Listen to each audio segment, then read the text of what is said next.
कालाबंधाचा राहायला म्हणे कसं ब्राह्मण मंडळी बसलेले आहेत त्यांना काला द्यायचा होता.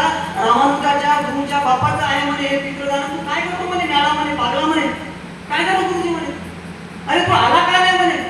अरे मला असं वाटलं म्हणे की आपले गुरुचे रामानुज आहे त्यांचे वडील तर वारले नाही मृत झाले तू त्यांचे वडील खाणार कसे नाही म्हणे. अरे ते पितृदानाचा कार्यक्रम आहे ते जातच असते म्हणे त्यांच्यापर्यंत.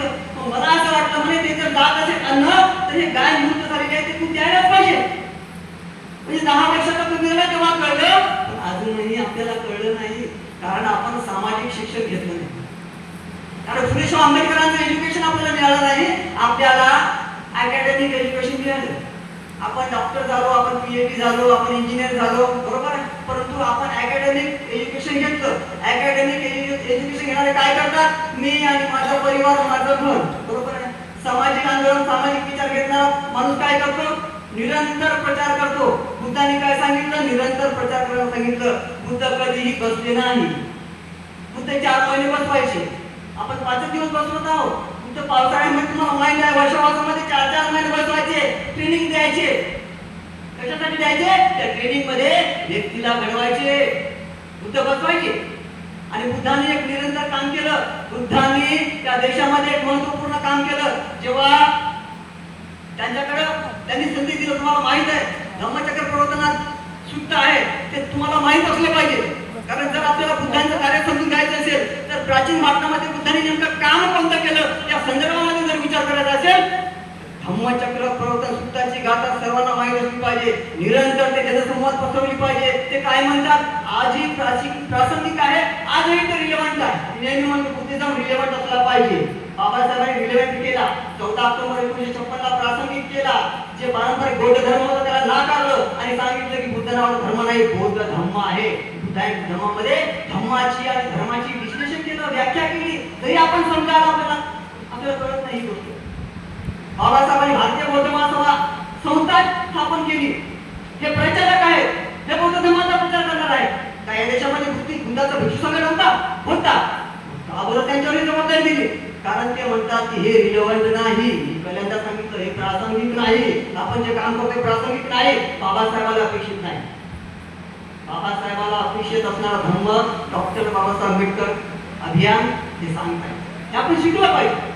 तर बुद्धाने काय संदेश दिला धम्मचक्र प्रवर्तन सूत्रामध्ये ती गाथा आलेली आहे. ते 5 व्यक्ती समोर 5 भिक्षू समोर बुद्ध म्हणतात चरत भिक्खवे चारकं बहुजन हिताय बहुजन सुखाय. बहुजन कोण आहे बघा सरांनी नाव घेतलं बहुजन समाज पार्टी पण देशामध्ये 2,500 वर्षापूर्वी बुद्धांनी ते नाव घेतलं होतं. लोक बहुजन कॉन्सेप्टवर बोलत आहे. मग हे काय कॉन्सेप्ट आपण कळलं पाहिजे. कारण बुद्धाने नाव घेतलं आहे या वेळेला माणसाने थोडं नाव घेतलं ते. बुद्ध काय म्हणतात चरत भिक्खवे चारिकं बहुजन हिताय बहुजन सुखाय लोकानुकंपाय हत्ताय हिताय सुखाय जन्मनुष्ठानं देशेत भिक्खवे धम्मादि कल्याण मत कल्याण परिवर्तन कल्याण सत्य सफेचन केवळ वैकुंठ परिशुद्ध ब्रह्मचर्य. असे चारी दिशेने थांबू नका बसू नका चारी दिशेने फिरा. कशासाठी फिरा बहुजनाच्या कल्याणासाठी बहुजनाच्या हितासाठी लोकांपर्यंत जा. त्यांना व्यवस्था करून सांगा त्यांना जागृत करा. तुम्हाला माहित असेल या देशामध्ये प्राचीन भारतामध्ये बुद्धिझम एस्टॅब्लिश झाला असा सहज झाला नाही. सामूहिक नरसंहार झाला. बुद्धिस्ट भिक्खूला सामूहिक नरसंहार झाला. त्यांचे मुंडके कापले त्याला जिवंत जाळलं. त्या आधारावर हा धर्म एस्टॅब्लिश झाला. साधारण धर्म नाही असाधारण धर्म नाही. रक्तरंजित क्रांती करून हा धर्म आलेला आहे. आपल्या सामूहिक नरसंहार केला बुद्धिस्ट भिक्खूचा सामूहिक जाळलं. जर बौद्ध भिक्खू जर भिक्खू हा वंदना करणारा असता जर बुद्धिस्ट भिक्खू परित्राण पाठ करणारा असता जर बुद्धिस्ट भिक्खू ध्यान समाधी लावणारा असता जर बुद्धिस्ट भिक्खू हातामध्ये धागा बांधणारा असता निरंतर बसणारा असता तर त्यांची सामूहिक नरसंहार कल्याण का झाला प्रश्न आहे. बुद्धिस्ट भिक्खूचा नरसंहार का झाला बुद्धिस्ट भिक्खूला का कापलं हा प्रश्न उपस्थित केला पाहिजे. जर बुद्धिस्ट भिक्खू असं काम करणार नसता तर भिक्षू संघ असं कामच करत नव्हता नुसतं बसून राहत होता. बिहारामध्ये कुठेतरी कऱ्याकपारीमध्ये दर्यामध्ये बसून राहत होता कंटिन्यू ध्यान करत होता. तर या देशामध्ये शत्रूंनी त्याला जाळलं मारला काऊन, कापला काऊन, प्रश्न आहे. याचा अर्थ निश्चितच भिक्षू संघ असं काम करत नव्हता. मग भिक्षू संघ काय काम करत होता याचं भिक्षू संघाने विश्लेषण करायला पाहिजे. काय काम करत होता या देशामध्ये? तो इंटरेस्ट ग्रुप होता ज्यांनी या देशामध्ये व्यवस्था पैदा केली होती, ज्यांनी या देशामध्ये वर्ण व्यवस्था, जाती व्यवस्था, अस्पृश्यता, आदिवासीचे सेग्रिगेशन, महिलांची गुलामी, या व्यवस्थेचा कब्जा या देशावर त्या लोकांचा होता. ही गुलामी त्यांनी लादली होती. या गुलामीच्या विरोधामध्ये भिक्षू संघाने, प्राचीन भारतामध्ये भिक्षू संघाने ओपन स्टँड केला, खुला कदम उचलला, म्हणून तर त्यांना कापला गेलं. आजचे भिक्षू संघ सुरक्षित काय? प्रश्न आहे. जो कोणी या देशामध्ये सुरक्षित आहे समजायचं आपण व्यवस्थेचे पूरक लोक आहोत. तुम्हाला माहित असेल चायना माहित आहे? चायनाची क्रांती माओ त्से तुंग नावाचा माणूस आहे चायनामध्ये, ज्यांची क्रांती केली. तो काय म्हणतो? तुम्ही सत्याच्या मार्गावर आहे असं समजा. तुम्हाला जर कोण मारलं तर तुम्ही थोडंफार सत्याच्या जवळ आहे, म्हणजे रस्त्यावर चालले. फक्त मारलं तर जर तुम्हाला कोण मारून टाकलं कंटिन्यू तर तुमच्या लोकांच्या हत्या होत असेल तर तुम्ही सत्याच्या जवळ पोहोचत आहे. मग जोपर्यंत आपण जर सुरक्षित असो तर आपण व्यवस्थेचं काम करत आहोत असं निश्चित होईल. म्हणून आपण समजून घेतलं पाहिजे ही विचाराची देण, ही विचाराची क्रांती बाबासाहेबांनी या सर्व महापुरुषाकडून घेतली. या वर्षी 2027 ला महात्मा ज्योतिराव फुलेंचा 200 वर्ष आहे, जन्मशताब्दी वर्ष आहे. त्या माणसाला या व्यवस्थेने किती त्रास दिला आपण समजून घेतलं पाहिजे. ओबीसी समाजाचा माणूस ओबीसी समाजातील आहे. त्या माणसाने बाबासाहेबांच्या विचार बघा, ते पोषक विचार त्या माणसाकडून घेतले. जेव्हा ज्योतिराव फुले छोटे होते, लहान होते, त्यांना या व्यवस्थेचे चटके मिळाले, त्यांना हे कळलं. पण साधी सुधी गोष्ट नाही. जेव्हा काही गोष्टी वाचनामध्ये जातात तेव्हा त्या गोष्टीवर आकलन आणि चिंतन मनन केले जाते, त्यामधूनच महापुरुष घडत असतात. म्हणून आपण नेहमी विचार केला पाहिजे, नेहमी चिंतन मनन केलं पाहिजे की आपण जे काम करत आहोत ते काम करत असताना आपल्याला काही प्रश्न सुचले पाहिजे. तुम्ही 5 दिवस बसले तर तुम्हाला मनामध्ये प्रश्न निर्माण झाले पाहिजे. उद्या आता तुमचं मनोगत आहे, तुम्हाला समजलं पाहिजे. मनोगतामध्ये तुम्ही काय शिकले मांडता आलं पाहिजे. प्रश्न निर्माण करणारा समाज निर्माण झाला पाहिजे. बाबासाहेबांनी प्रश्न निर्माण करणारा समाज निर्माण केला. तुम्हाला सांगतो, जर आपण प्रश्न विचारला नाही तर काय होते. एक छोटीशी गोष्ट सांगतो आणि थांबतो कारण वेळ खूप झालेला आहे. बघा, माझा मित्र आहे कंडक्टर, एसटी मध्ये कंडक्टर आहे. तो कोल्हापूरला लागला सर, आणि काय झालं, जसंही तो कंडक्टर मध्ये लागला एक पहिलवान माणूस पडला कागल टू कोल्हापूर नावाची बस चालते. आणि मग सगळ्यांची तिकीट काढली, त्याच्याकडे तो गेला कंडक्टर आणि म्हणाला तिकीट असं म्हटल्याबरोबर तो काय म्हणतो, तो पहिलवान होता. माझा मित्र असाच आहे. ते पहिलवान काय म्हणतोय, तुला माहित नाही का भैरू पहिलवान तिकीट काढत नसतो. हा घाबरला, याचा प्रश्न नाही विचारला तिकीट का काढत नसतो, कारण प्रश्न विचारला नाही. त्याला काय केलं, स्वतःचे पहिली काढलेली तिकीट फाटली खिशात टाकली. परंतु हा रोजचाच कार्यक्रम होता. रोजच भैरू पहिलवान बसायला कागलवरून कोल्हापूरसाठी. 1 महिना झाला माझ्या मित्राने जवळच्या पैशाने तिकीट काढली. तो कंटाळला आणि म्हणाला हे काही भलं नाही. तो गेला एसटी महामंडळाच्या ऑफिस मध्ये आणि म्हणाला मला 4 महिन्याच्या सुट्ट्या द्या. तो सुट्ट्या घेऊन आला. त्यानं म्हैस घेतली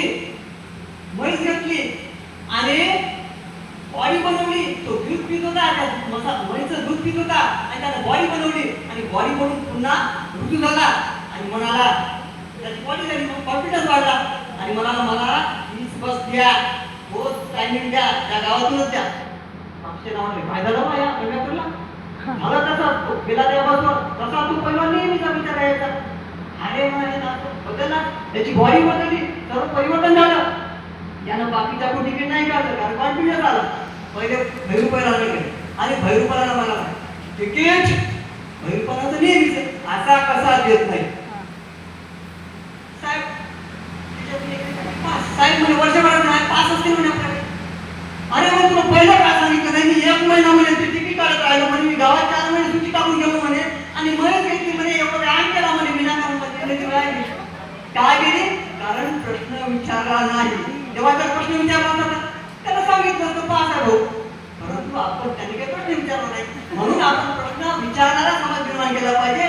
या अनुषंगाने आम्ही हरिविदा उदाहरण धर्मबंधूंनो जाता जाता मी एवढंच सांगतो, कारण खूप सारा बोलायचं असते, खूप सारा विषय आहे. मी मला 1 तासाचं सेशन दिलं होतं, आता जवळपास किती मिनिट झाले कमी 5 मिनिट फक्त 5 मिनिट, कारण खूप मोठा विषय आहे. मी एक दिवस म्हणत होतो की सकाळपासून संध्याकाळपर्यंत कोणाला करतो, परंतु मोजकं आपल्याला काय घ्यायचं फार महत्वपूर्ण गोष्टी आहेत आणि आपल्याला टिप्स भेटल्या पाहिजे जीवनामध्ये. आपण मार्गक्रमण करत असताना आपल्याला ज्या काही जोडायच्या गोष्टी आहेत ते शिकलं पाहिजे, कारण खूप सारा माहिती लोकांजवळ आहे, ज्ञान नाही. माहिती आणि ज्ञानामध्ये खूप सारा फरक आहे. आपको हिंदी समझ में आती है? हिंदी बोलना समझते हैं? हमारा बहुत सारे लोगों को हिंदी समझ में आती है. मैं बात बताता हूँ, बहुत सारी बातें हैं लेकिन एक इम्पोर्टेंट बात बताना चाहता हूँ. देखिए बुद्ध के समय में क्या हुआ कि सिद्धार्थ ने जो गृहत्याग किया, गृहत्याग करने के बाद क्या हुआ, लोगों को लगा, जो कपिल वस्तु के लोग हैं उनको क्या लगा कि अरे इतना महान आदमी हमसे गुजर गया और हमारे वजह से इनको गृहत्याग करना पड़ा. त्याची बात नहीं, लेकिन क्या वो वापस नको जाऊ, उसको नहीं ला सकते. क्या हुआ, ये वापस आण्याची जिम्मेदारी कोणावर दिली? वापस आणण्याची जिम्मेदारी बुद्धाला. बुद्ध को प्राप्त झाल्यावर वापस आणण्याची जबाबदारी कौशल नरेश प्रशिंजितवर दिली. आणि जेव्हा कौशल नरेश प्रशिंजित निघाला बुद्धाच्या शोधामध्ये, तेव्हा बुद्ध काय करत होते? चारिका करत होते आणि बुद्धाच्या मागे सगळा भिक्षू संघ होता. आणि जेव्हा कौशल नरेश प्रशिंजितला बुद्ध दिसले आणि तेव्हा ते गेले आणि त्यांनी वंदन केलं आणि बाजूला बसले आणि म्हणाले, भगवान मैं आपसे कुछ वार्तालाप करना चाहता हूँ, आप मुझे अनुमति दीजिए. तेव्हा बुद्ध म्हणाले ठीक आहे. तेव्हा म्हणाले, भगवान जिसके कारण आपने गृहत्याग किया था, ध्यान से सुनिए, जिसके कारण आपने गृहत्याग किया था वो लड़ाई तो खत्म हुई, तो फिर आप खामखा अपना जीवन क्यों बिता रहे हो? आप राजपुत्र हो, दुनिया की सब तो आपके पास है. जो काम आप एक काश्याय वस्त्र सन्यासी वस्त्र परिधान करके करना चाहते हो वो संसार में रहकर भी कर सकते हो. हम लोग आपका साथ देंगे. मुझे नहीं लगता बोले ऐसा काश्याय वस्त्र सन्यासी वस्त्र परिधान करके कुछ हासिल होने वाला है.